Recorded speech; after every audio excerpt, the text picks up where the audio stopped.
Right, and she says she was out playing cricket, for example. Right. And her eyes go up English reference. I switched it from bowling to critic.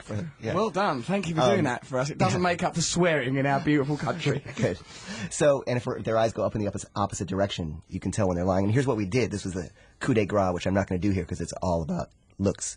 But you can actually tell someone to think of 5 things, make one a lie. Without them actually speaking them, you can tell which one's a lie by watching their eyes move. It's really cool. It's like brain readery. So my eyes go up to the left. When I lie, they'll go down to the right? They'll go up and to the right when you lie. Oh, right, so I lie the other side. Or you'll break eye contact. But this is just the beginning, so you've worked that out, and then what? How do you use it? So what? All right, so, okay, here's what. You know what? Every guy, they're all boring. Same chat lines. You guys all say, as soon as you meet a girl, my voice just cracked, so...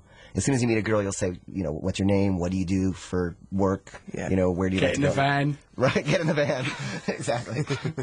So you ask all those boring questions. They've heard it from every guy who walks up to them. So you got to show you're different, right? So after you've done your opener, which we can talk about later if you want. Your opener? Your opener is just your way to start a conversation. Trevor likes to go up to people and crying, don't you, Trev? Or arrest them. He does citizens' arrests quite a lot.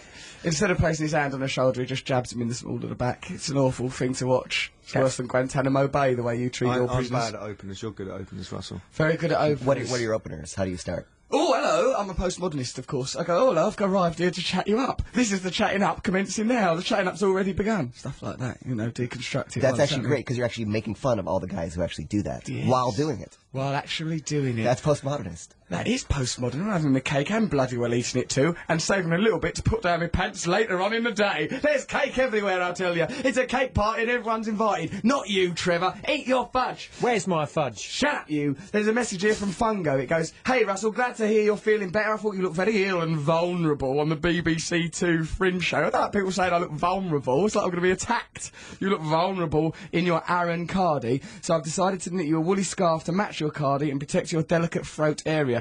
Would you like a matching dinkle warmer? Love-oo, Fungo. Yes, I would. I'd like all those things. Send them to us at 6 Music. Right. Morning, Russell. It's great seeing you in Edinburgh. Remember your... Oh, right, that's a local lesbians one. Yes, thank you for that. Had a this one's from Dave. Had a top old time at Reading yesterday. We were like a couple of kids until we realised it's a young man's game and maybe we should go home. Glad you're feeling well. Can you play Muse for us? Can we play Muse? No, I don't think we can. That's not the way we operate here. Here's, right, we were talking about fighting and feigning illness. These are 2 things that involve manipulation. You'll be able to help us to a degree, I reckon. Yeah, Neil. This is from Liam in St Helens.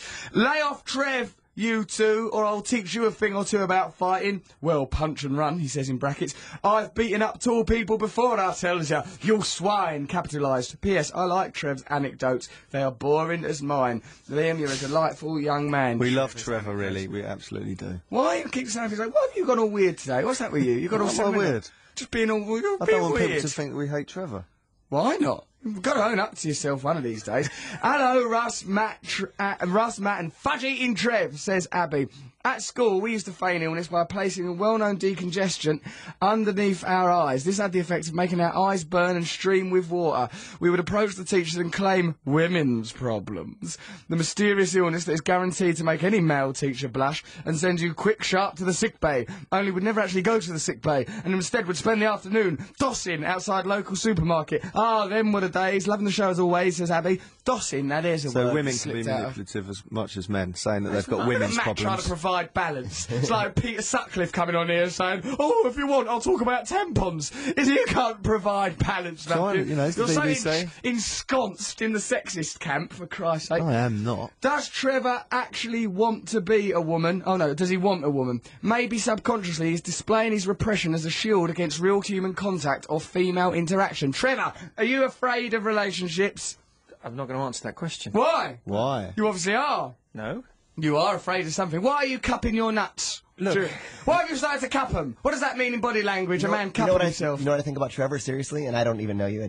We just hear you getting made fun of all day. Absolute idiot. I honestly think you just don't want to risk the rejection. So why bother? Because rejection, the risk is not as great as the reward. Trevor, Trevor, there is no risk in the rejection. You absolutely will be rejected. It's not a game of chance. It's not a gamble. You are rejected, Trev. You are rejected. Eat your fudge.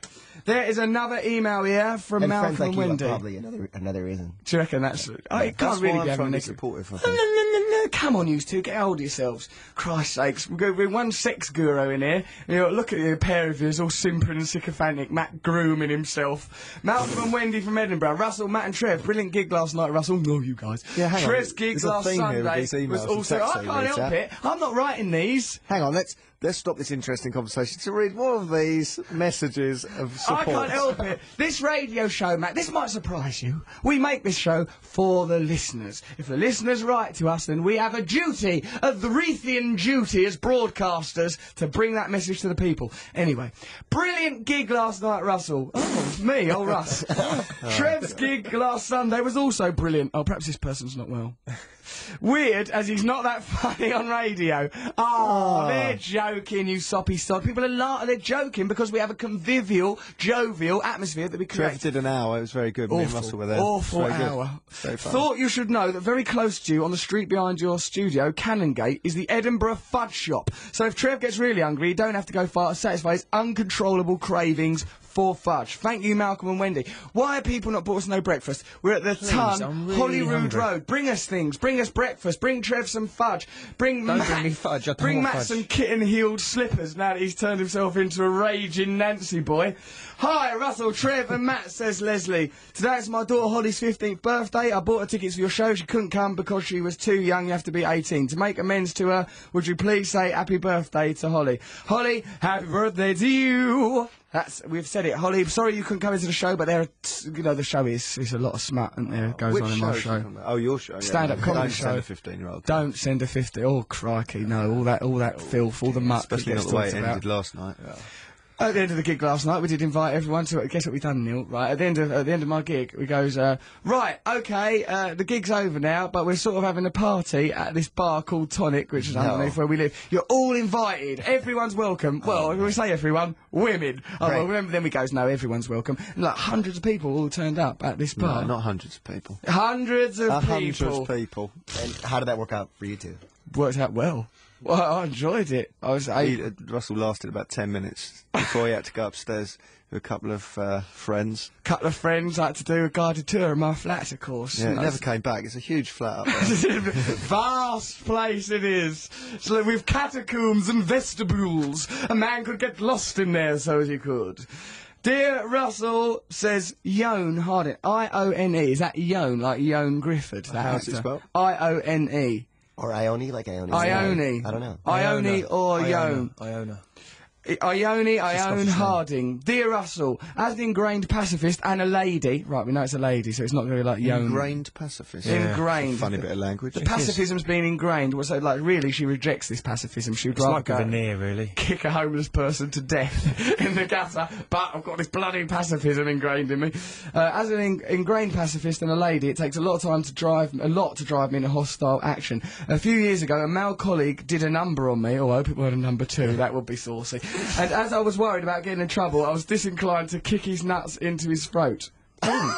Instead, Does that mean internally or from the outside? I mean, from the outside, that'd be good. You'd have to stretch them right round, stretch the ball bags quite taut, and then oof them Kick right 'em into the neck. Into his mouth. Like, it'd be just a circle with legs. It'd be lovely, wouldn't it? It'd be like a honey nut loop walking down the street. Let's loop together. Other honey nut loops are available. I think it's internal. Yeah. Instead, I snook. But you say snuck as the past of the verb to sneak, Don't don't you? get so hung up on names and words. Language, all that stuff. I snook into his bathroom and ran his toothbrush around the lavatory bowl before pulling down my knickers and sitting on his pillow. Erotic. That's not that pacifist, is it? It's just not passive-aggressive, really. Yeah. It's passive aggressive. If anything, that's using your genitals The as a pillow weapon. thing's nice. I'd like that. That's flattering, isn't it? I'd rather have that than a mint on my pillow at a hotel. We was going to leave you an after 8, instead of which we got a chambermaid to just squat on like- the it's like pillow leave- for 10 Leave a minutes. butterfly print. Oh, Matthew! Why? Why? Why'd you drag everything into the gutter? I apologise, not the views of the BBC. It made me smile, says this lady, Iona, who sat on the pillow. It made me smile the next day when he said he was going off to clean his teeth as he'd had a restless night. I could have done more. I'm a really nice girl, and it makes me wonder about the depths a woman will go to get revenge on a man. Exciting. I like those sort of revenge. If that's revenge, then show me the way to committing crime. But that doesn't make you any better to do it behind his back. Doesn't right? it? That you're actually a worse person because if you do it to his face, then you've got some courage. At least you've got courage Right. then, You Neil. can stand up for your convictions. You can hold your head up high and say, I sat on your pillow in front of your face. Exactly. Do it while he's in the room. Right, exactly. Or while his head's on the pillow, Even better. Why not? But Go then crazy. he never would use the toothbrush. What do you mean? Well, if you went, see your toothbrush, I'm going to put it around the toilet bowl. He'll go, well, buy a new toothbrush. Go on then. Go buy one. That'll teach him. They're up to £5 these days. There. Who's the mug? Who's the mug in this scenario? So have you got any illness stories, Matt, that you want to regale us with? No, I'm a pretty healthy chap. I've been ill when I've been up Falling here. apart, and you've got a constant headache. It's It's like gone walking now. around Edinburgh with the Elephant Man, all wheezing and puffing and complaining. You poor sodger.